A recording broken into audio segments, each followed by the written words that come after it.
이사야 45장부터 우리 계속해서 바벨론 제국에 대한 심판의 예언을 우리가 함께 읽고 있습니다.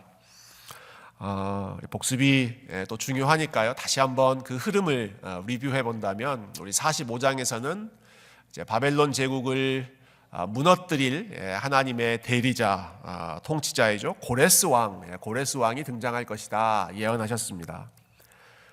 그리고 46장과 47장에서는 바벨론 사람들이 믿던 신들이 다 쓰러질 것이다. 그리고 바벨론 사람들이 가지고 있던 교만한 마음, 나뿐이야 라고 하는 그러한 교만한 마음도 다 몰락하게 될 것이다. 바벨론에 대한 심판을 하나님께서 계속해서 말씀하십니다. 그리고 이제 우리가 48장을 읽었는데, 여러분 오늘 읽은 이 말씀은 이 모든 바벨론 심판에 대한 결론이라고 우리가 볼 수 있습니다. 오늘 20절 말씀, 오늘의 주제 말씀인데요. 우리 20절을 한 번 더 같이 한번 읽어보도록 하겠습니다. 20절 시작. 너희는 바벨론에서 나와서 갈대아인을 피하고 즐거운 소리로 이를 알게 하여 들려주며 땅 끝까지 반포하여 이르기를 여호와께서 그의 종 야곱을 구속하셨다 하라. 아멘. 자, 이 바벨론에 대한 심판의 말씀을 이제 마무리하시면서 결론적으로 하나님께서 이스라엘 백성들에게 너희는 이렇게 하라 요청하신 내용이 있습니다. 어떻게 하라고 말씀하십니까? 너희는 바벨론에서 나와라. 바벨론에서 나오고 갈대아인을 피해라. 갈대아라고 하는 지명은 바벨론이 있던 그 지역을 또 다른 말로 갈대아 지역이라고 했습니다. 너희는 바벨론으로부터 나와라. 갈대아인을 피해라. 그리고는 어디로 가라는 말씀이실까요? 하나님께서 오래전에 아브라함과 이삭과 야곱에게 주셨던 땅, 여호수아를 통해서 약속의 땅으로 주셨던 그곳, 하나님을 예배하는 성전이 있었던 바로 그곳 예루살렘으로 다시 돌아가라라고 하는 말씀입니다. 바벨론에서 나와서 예루살렘으로 돌아가라. 이방인으로 살고 있는 바벨론을 떠나서 너희의 원래 땅, 너희의 고향, 너희의 조국 예루살렘, 이스라엘 땅으로 돌아가라라고 하시는 말씀입니다. 여러분, 고향으로 돌아가라라는 말씀은 굉장히 낭만적으로, 굉장히 아름답게 들리지만 현실적으로 생각하면 무척 어려운 일이었습니다. 여러 가지 이유를 우리가 생각해 볼 수 있습니다. 먼저 처음 바벨론 포로로 잡혀왔을 때부터 시간을 계산해 보면 지금 70년이라고 하는 시간이 흘렀습니다. 제가 아는 분 중에 아직까지는 미국으로 이민 오신 지 70년 되신 분은 제가 아직 만나지 못했습니다. 제가 만난 분 중에 제일 오래 사셨던 분이 60년 되신 분들은 좀 뵀습니다. 1960년대 미국 오신 분들 뵀는데요. 그러나 아직까지 70년 동안 이민생활 하신 분들은 아직 못 뵀습니다. 여러분 60년 이민생활 하는 것도 굉장히 긴 시간인데 여러분 70년 동안 바벨론에서 정착해서 살았습니다.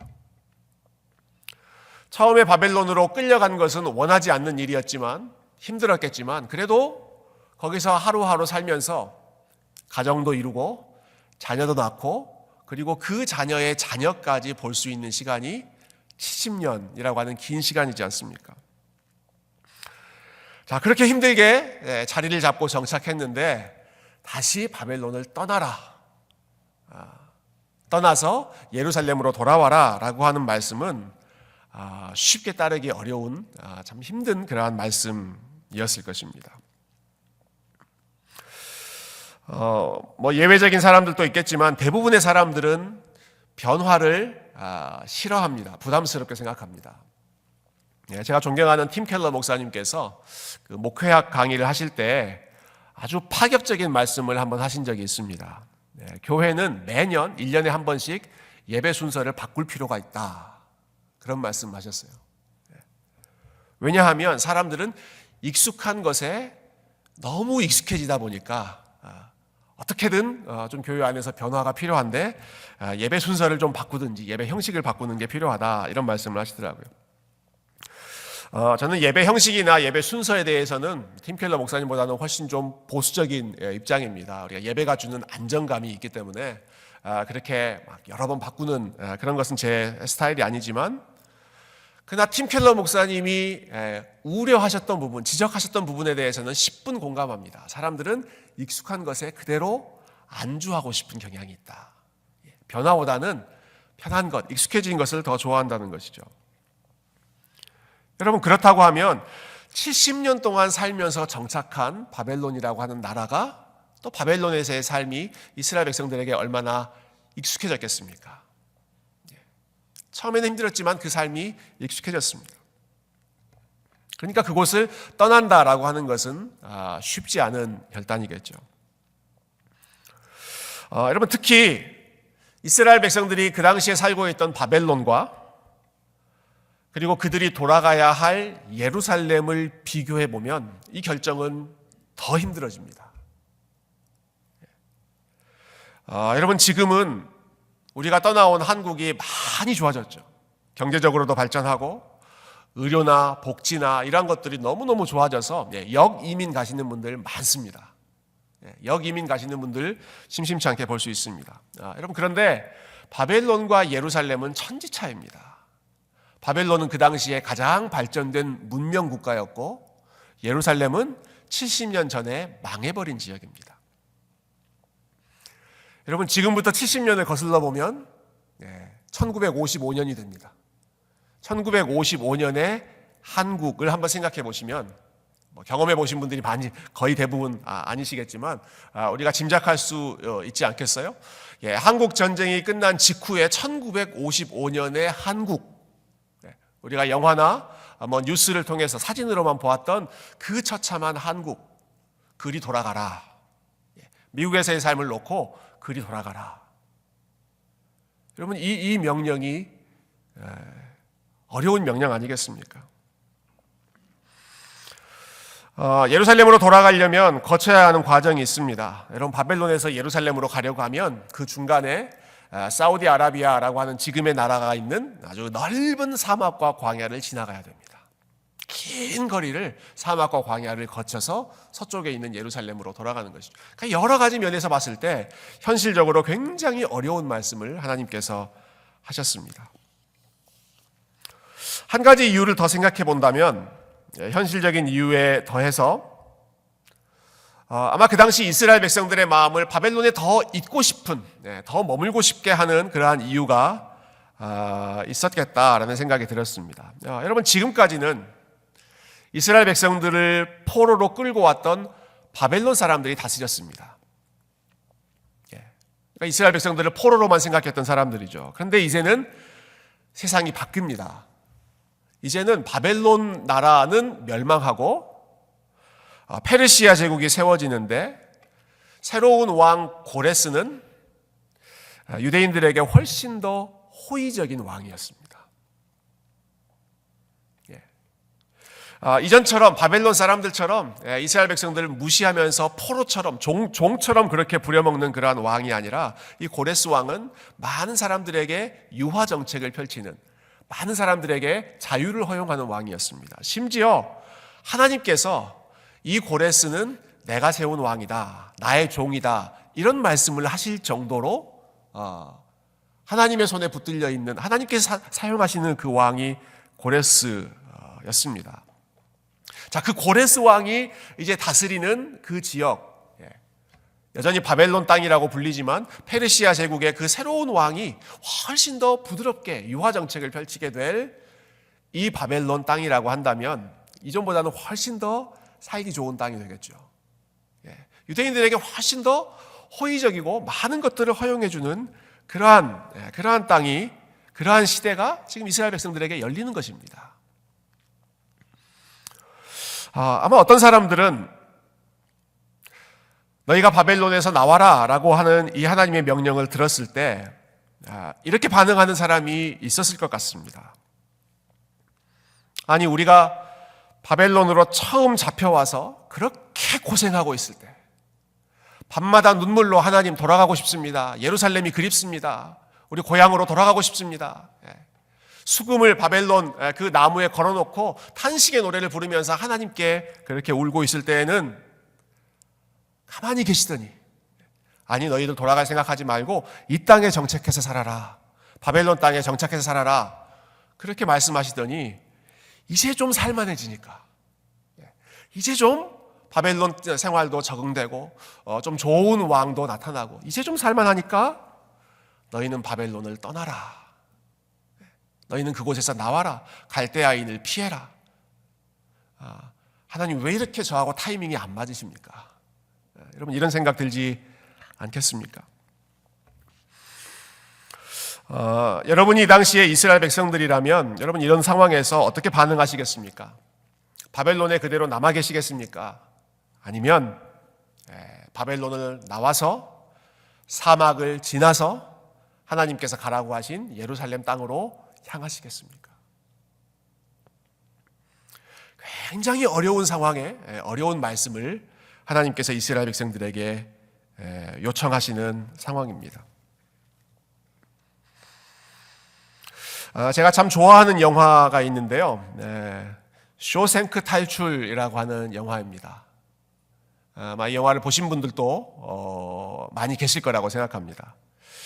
억울하게 누명을 쓰고 이 쇼생크라고 하는 감옥에 갇혀서 수십 년을 살아가는 앤디라고 하는 죄수, 그 죄수가 20년 만에 이 감옥을 탈출하게 되는, 탈옥하게 되는 영화입니다. 우리 한글 제목으로는 쇼생크 탈출 이렇게 번역이 됐는데 원래 그 영어 제목은 앞에 보시는 것처럼 쇼생크 리뎀션입니다. 리뎀션이라고 하는 말은 우리 성경에 많이 나오는 단어입니다. 구속자, 리디머. 하나님께서 너희들을 구속한다. 리뎀션. 이게 리뎀션이라고 하는 단어죠. 그러니까 문자적으로 번역해 본다면 쇼생크 구속, 쇼생크의 구원, 이렇게 아마 번역하는 것이 더 적합할 것 같습니다. 여러분 오늘 읽은 본문에도 보면 이 단어가 여러 번 나옵니다. 하나님께서 그분 자신을 나는 너희의 구속자다, 리디머다라고 하시고요.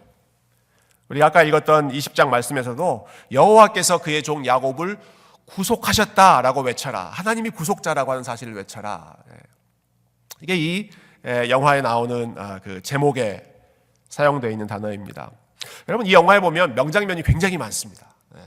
여러분 시간 되실 때 꼭 한번 보시면 좋겠습니다. 보신 분들은 또 다시 보셔도 좋고요. 명장면이 많은데 그 중에서 특별히 인상적인 장면이 하나 있습니다. 어렸을 때 그 감옥에 들어와서 평생 종신형을 받고 50년 동안 그 감옥에서 죄수로 살아가는 브룩스라고 하는 할아버지가 등장합니다. 50년 동안 살았습니다. 근데 어느 날 이분에게 반가운 소식이 들립니다. 가석방 결정이 났다. 그래서 이분이 감옥에서 죽지 않고 감옥 밖으로 나갈 수 있도록 허락이 떨어졌습니다. 여러분 죄수에게 제일 기쁜 소식은 밖으로 나갈 수 있다라고 하는 것 아니겠어요? 그런데 이 소식을 듣게 된 이 브룩스라고 하는 할아버지가 갑자기 그 교도소에서 난동을 피웁니다. 칼을 들고 동료 죄수를 해치려고 합니다. 그 이유는 감옥에서 나가고 싶지 않았기 때문이었습니다. 여러분 생각해보면 감옥 안에는 자유가 없고 감옥 바깥은 자유가 있기 때문에 자유가 있는 바깥으로 나가는 것이 누가 보더라도 반가운 소식일 것 같은데 이 할아버지는 그 밖으로 나가고 싶지 않았습니다. 감옥 안에 더 남고 싶은 그러한 마음이 있어서 어떻게 해야 되나? 내가 누군가를 한 번 더 해치면 또 몇 년 더 새로운 범죄가 추가되겠구나 하는 거죠. 대부분의 죄수들은 이 할아버지의 행동을 이해할 수가 없었습니다. 그런데 이 할아버지만큼이나 오랫동안 그 쇼생크 감옥에서 살았던 또 다른 죄수, 극 중에 레드라고 하는 인물인데요.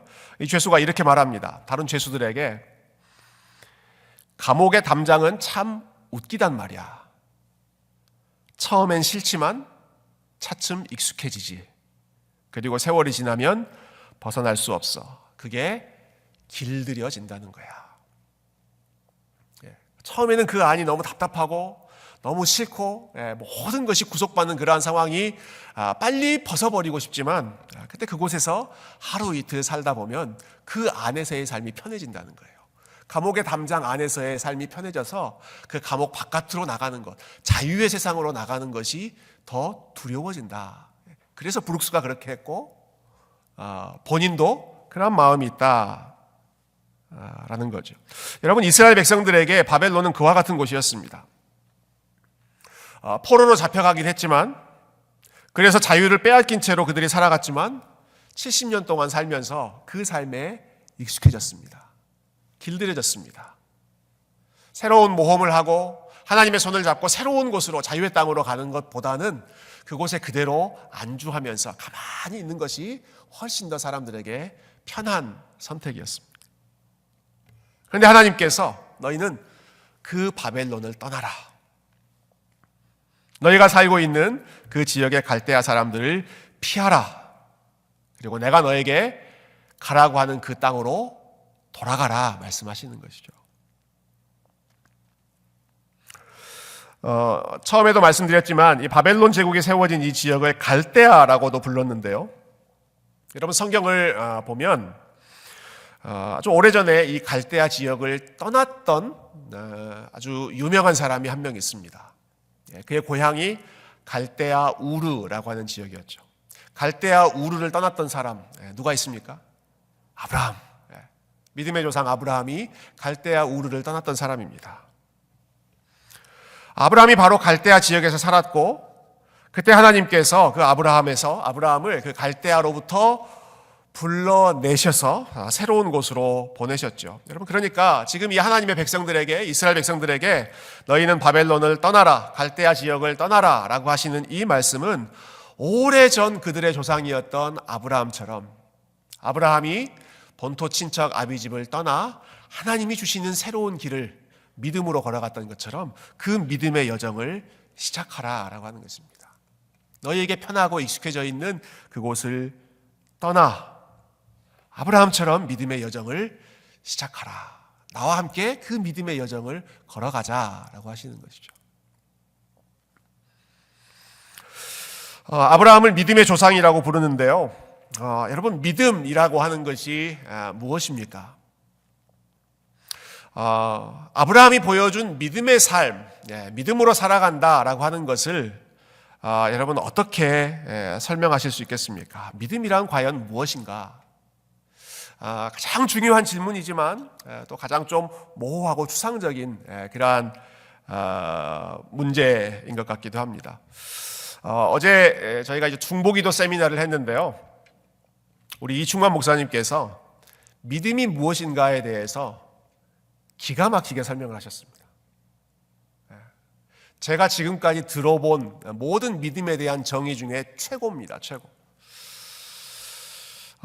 제가 가장 존경하는 그 신학자가 우리 존 칼빈 목사님이신데, 칼빈 목사님이 믿음에 대해서 이렇게 정의하셨거든요. 믿음은 하나님의 선하심에 대해서 확고하고 분명하게 아는 것이다.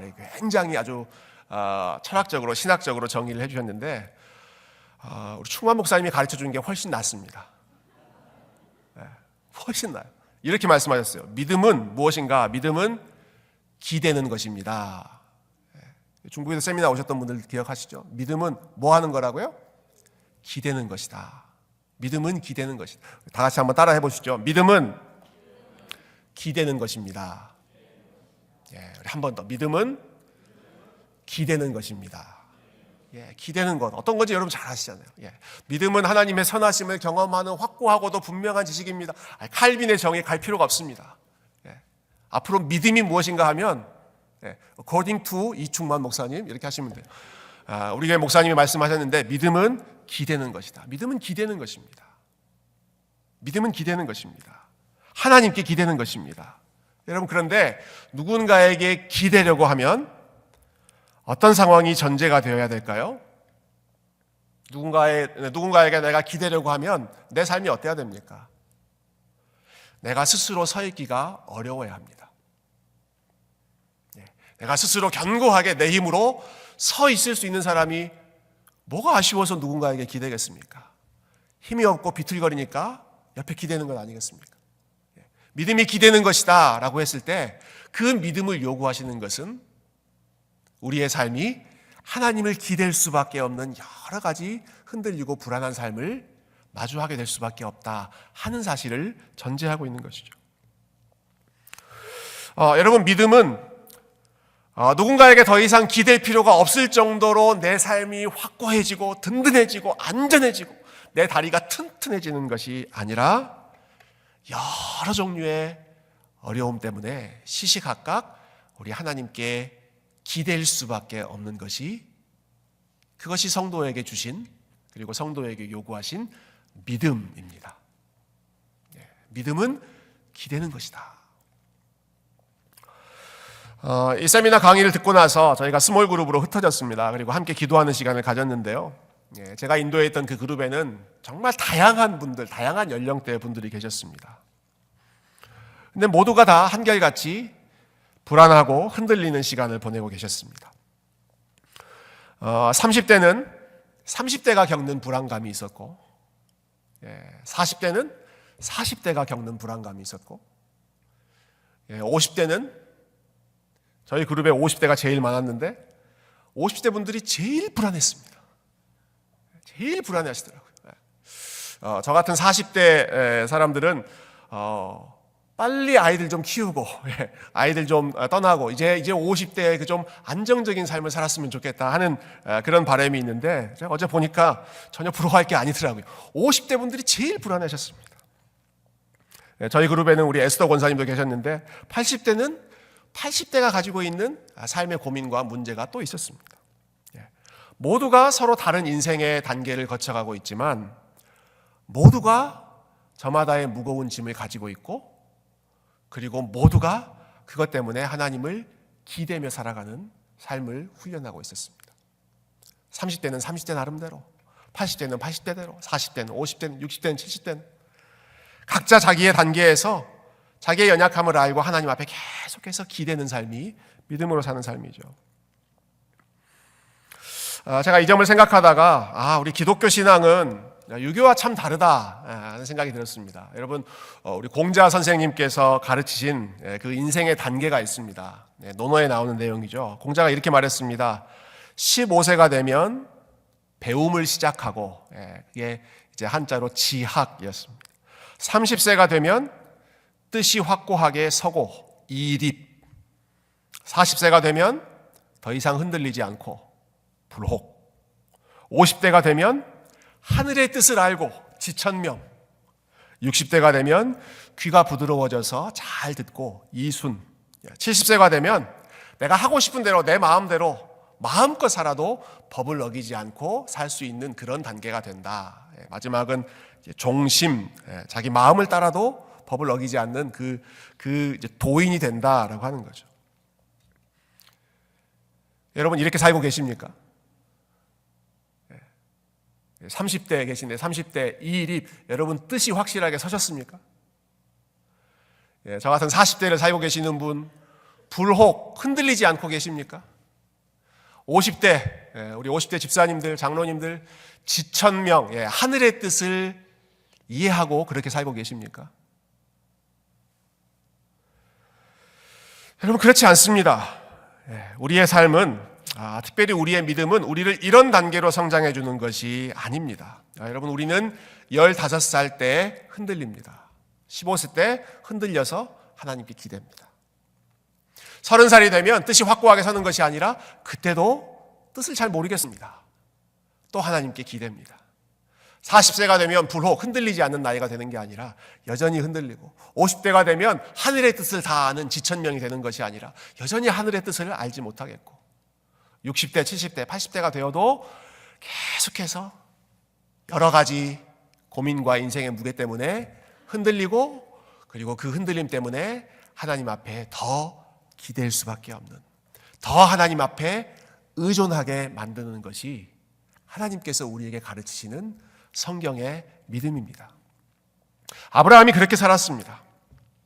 여러분, 아브라함이 갈대아 우르를 떠나서 믿음의 삶을 시작했을 때, 여러분, 믿음의 삶을 출발한 이후에 아브라함의 삶이 평탄하지 않았습니다. 평탄하지 않았습니다. 소위 말하는 만사형통, 모든 것이 다 형통한, 모든 것이 평탄한 그러한 삶이 아니었습니다. 여러분, 하나님의 부르심에 순종해서 하나님의 말씀만 붙잡고 걸어갔는데 도착한 땅에 기근이 생겼습니다. 먹을 것이 없었습니다. 그래서 또 다른 나라로 먹을 것을 찾아서 이주해야 됐죠. 거기에서 아내를 빼앗길 뻔하기도 했습니다. 자녀가 생기지 않아서 오랫동안 기다려야 했습니다. 그리고 그 기다림의 과정 속에서 조급한 마음에 인간적인 실수도 범했습니다. 그렇게 어렵게 얻은 아들, 이삭이라고 하는 그 어렵게 얻은 아들을 하나님께서는 너 그 아들 나한테 다시 바쳐라. 도저히 이해할 수 없는 엄청난 시험을 겪기도 했죠. 여러분, 믿음의 조상 아브라함의 삶은 계속해서 위기가 닥치고 계속해서 시련이 이어지는 그러한 삶이었지만, 여러분, 그 속에서 하나님은 그 속에서 아브라함은 점점 더 하나님께 기대며 살았습니다. 애굽에서도 하나님께 기대고, 아이가 생기지 않았을 때도 하나님께 기대고, 너 아들을 나에게 다시 바쳐라 라고 했을 때에도 이해가 안 되지만 하나님 뜻이 있겠죠. 또 하나님께 기대고 하나님께 맡기고, 그렇게 기대는 가운데 여러모로 삶이 불안했지만 그 속에서 하나님이 자신을 사랑하신다는 사실을 알고, 이 흔들리는 삶 속에서도 하나님이 여전히 나와 함께 하신다는 사실을 배우며 살았던 것이 아브라함이 걸었던 믿음의 삶이었습니다. 그리고 그 믿음의 삶 가운데 아브라함이 확실히 알았던 사실이 하나 있습니다. 우리 하나님은 여호와 이레이시다.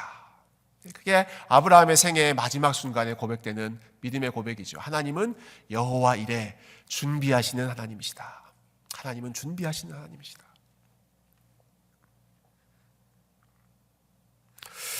여러분, 모든 것이 잘 갖춰져 있는, 그리고 안정된 나라, 안정된 장소인 바벨론을 나와서 믿음으로 광야의 길을 걷기 시작하고, 그리고 예루살렘까지 돌아가는 그 길은 무척이나 험난하고 고된 여정입니다. 굉장히 힘든 여정입니다. 여러분, 그러나 우리의 인생의 목표가 무엇인지를 다시 기억했으면 좋겠습니다. 저와 여러분의 삶의 목표는, 세상 사람들은 이것을 알지 못한다고 할지라도 여러분, 믿음을 가진 우리의 인생의 목표는 우리의 삶이 안정된 삶이 되는 것이 아닙니다. 우리의 삶을 안정된 삶으로 이루어내는 것이 아닙니다. 여러분, 우리의 삶의 목적은 하나님을 영화롭게 하는 것이 우리의 삶의 목적이고, 우리의 삶의 최고의 위로는 나의 몸과 영혼이 우리 구주 예수 그리스도께 속해 있다는 사실을 아는 것이 가장 큰 위로인 줄로 믿습니다. 하나님을 영화롭게 하는 것이 우리의 삶의 목표이고요. 그리고 내 삶이 세상에 속해 있지 않고 바벨론에 속해 있지 않고, 내 삶은 누가 뭐래도 우리 주님께 속해 있습니다. 예수 그리스도께 속해 있습니다. 내 아버지의 품 안에 속해 있습니다. 이것을 아는 것이 우리의 가장 큰 믿음의 위로이죠. 힘들고 불안하기 때문에 하나님께 더 기대고 더 매달리며 살아가야 하는 삶을 우리 하나님께서 귀하게 보실 것입니다. 우리의 흔들리는 삶을 흔들리지 않으시는 그 하나님께 맡기고, 그리고 그 하나님께서 광야에서도 새로운 길을 내시고, 사막에서도 오늘 말씀처럼 새로운 강을 열어주시는, 그래서 우리의 삶이 목마르지 않도록 새로운 것으로 채워주시는 그 여호와 이레의 하나님을 만나고 경험하는 것이 저와 여러분의 삶의 가장 복된 삶인 줄로 믿습니다. 여러분, 이번 한 주도 우리 하나님께 더 기대고 더 의지하고 우리의 삶의 흔들림을 우리 하나님께 온전히 맡기는 믿음을 훈련하는 우리 새교회 성도님들이 다 되시기를 주님의 이름으로 축원드립니다. 함께 기도하겠습니다.